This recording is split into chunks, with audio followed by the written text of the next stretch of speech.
ताज्या बातम्या आणि जाहिरातींसाठी महाराष्ट्र न्यूज चॅनलला सबस्क्राईब करा आणि बेल आयकॉन प्रेस करायला विसरू नका.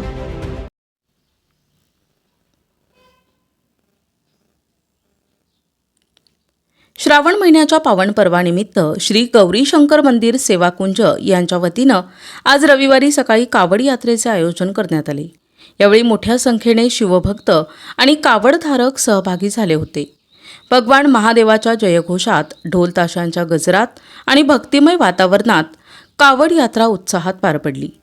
सेवाकुंज, पंचवटी कारंजा, मालवीय चौक, रामकुंड, साईबाबा मंदिर, काळाराम मंदिर, नागचौक, गजानन चौक, सेवाकुंज, श्री गौरी शंकर मंदिर येथे सांगता झाली. भगवे ध्वज हातात घेतलेल्या भाविकांनी हर हर महादेव बम बम भोलेच्या जयघोषाने परिसर दुमदुमून सोडला. यात्रेची सुरुवात सेवाकुंज येथील श्री गौरी शंकर मंदिर येथून झाली. तेथून कावड भक्तांनी रामकुंड गोदावरी जलकावड मध्ये घेत यात्रा पुन्हा करण्यात आली. रामकुंड मार्गे पुढे प्रस्थान करून पर्वत मंदिरापर्यंत पदयात्रा केली. परिसरातील नागरिक आणि भाविकांनी मोठ्या श्रद्धेने कावड सजवून आणल्या होत्या. कावड यात्रेच्या वेळी महादेवाचे नामस्मरण, भजन, कीर्तन आणि जयघोषामुळे संपूर्ण वातावरण शिवमय झाले होते. यात्रेत सहभागी भाविकांसाठी महाप्रसादाचीही व्यवस्था करण्यात आली होती. आयोजकांच्या वतीनं सर्व कावडधारक आणि शिवभक्तांना यात्रेत मोठ्या संख्येने सहभागी होण्याचे आवाहन करण्यात आले होते.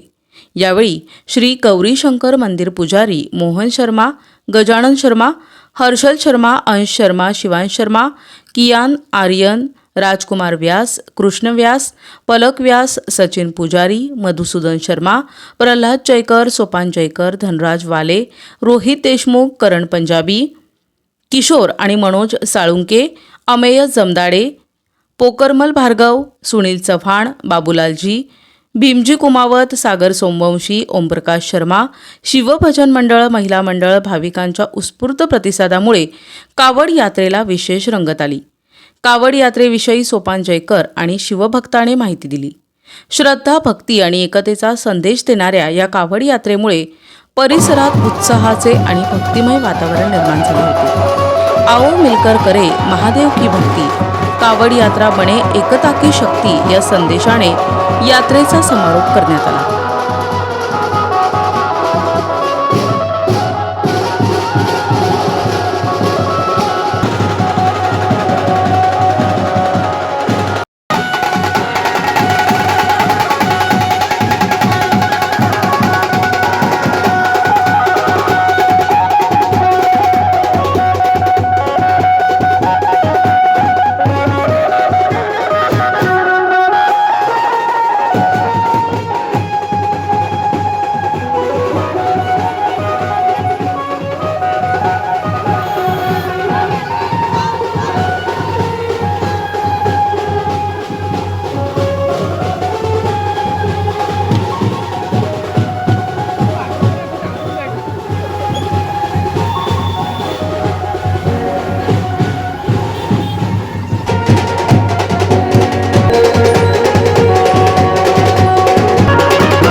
बाद में करवलं नाही तिथे काही पूजा नंतर करा.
चला चला आगे चलो आगे.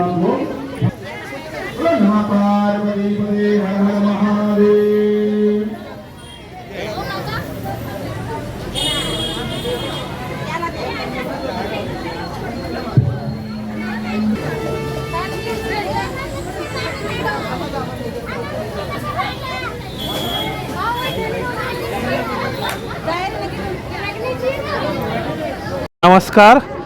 दरवर्षाप्रमाणे आपण श्री गौरी शंकर मंदिर सेवाकुंज येथे दरवर्षाप्रमाणे कावड यात्राचं आयोजन केलेलं आहे.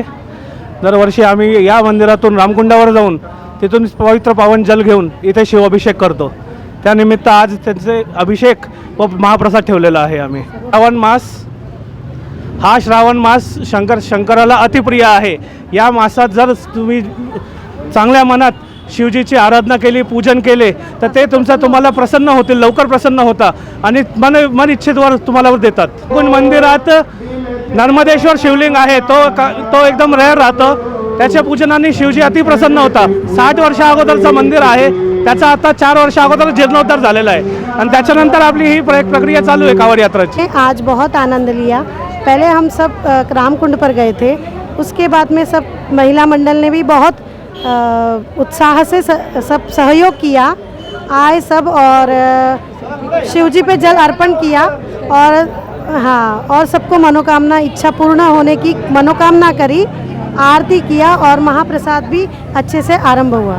17 तारीखीनुसार आज श्रावण मास लागलेला आहे. तर श्रावण मास निमित्त आम्ही या ठिकाणाहून गौरी शंकर भगवान मंदिर सेवाकुंज या ठिकाणून आम्ही कावड यात्रा काढलेली होती आणि या ठिकाणी कावड यात्रा काढण्याच्या निमित्ताने आज आम्हाला खूप आनंद होत आहे. आणि दुसरी गोष्ट असं सांगायचं काय आहे का या मंदिरासाठी आम्ही कमसे कम 5 ते 6 वर्षापासून आम्ही कंटिन्यू या ठिकाणी जात, म्हणजे यात्रा वगैरे कावड यात्रा वगैरे या संदर्भात आम्ही काढत असतो आणि साक्षात आम्ही भोलेनाथांचं वेशभूषा वगैरे अशी साजरा करून आम्ही भोलेनाथांना सुद्धा कावड यात्रेला सोबत घेऊन जातो आणि घेऊन येतो. याचा फार आनंद असतो. या ठिकाणी भावी भक्त महिला तसेच पुरुष या ठिकाणी खूप संख्येने उपलब्ध राहतात, खूप संख्येने या ठिकाणी भाविक येतात. आणि या ठिकाणी पहिली महत्त्वाचा विषय असा आहे का या ठिकाणी भोलेनाथांचा खूप लोकांवरची श्रद्धा आहे आणि श्रद्धेनुसार प्रत्येकाची मनोकामना भोले बाबा प्रत्येकाची मनोकामना पूर्ण करतात. त्यामुळे या ठिकाणी आज आम्ही उत्साहाने कावड यात्रा काढत असतो. दरवर्षीप्रमाणे आजही आम्ही कावड यात्रा काढलेली आहे आणि भाविकांचा या ठिकाणी खूप मोठी श्रद्धा आहे आणि श्रद्धेनुसार भाविक या ठिकाणी येतात, रोज जल वाहतात, सगळे काही इथं मंदिराचा उद्धार होत असतो. ह्या अगोदर भाविक इथे कोणीही येत नव्हतं. जसे की महाशिवपुराण जसे चालू झालेलं आहे तसे लोकांची श्रद्धा भावना या ठिकाणी वाढलेली आहे. त्यानुसार या ठिकाणी आज आम्ही महाप्रसाद वगैरे अशा काही गोष्टी ठेवलेल्या आहेत आणि भाविकांचं खूप मोठं आम्हाला या ठिकाणी सहकार्य असतं आणि भाविक आनंदाने आमच्यासोबत जुळलेले आहेत आणि या ठिकाणी भोलेबाबांचे दर्शन घेण्यासाठी प्रत्येकजण या ठिकाणी आतुरतेने येत असतो.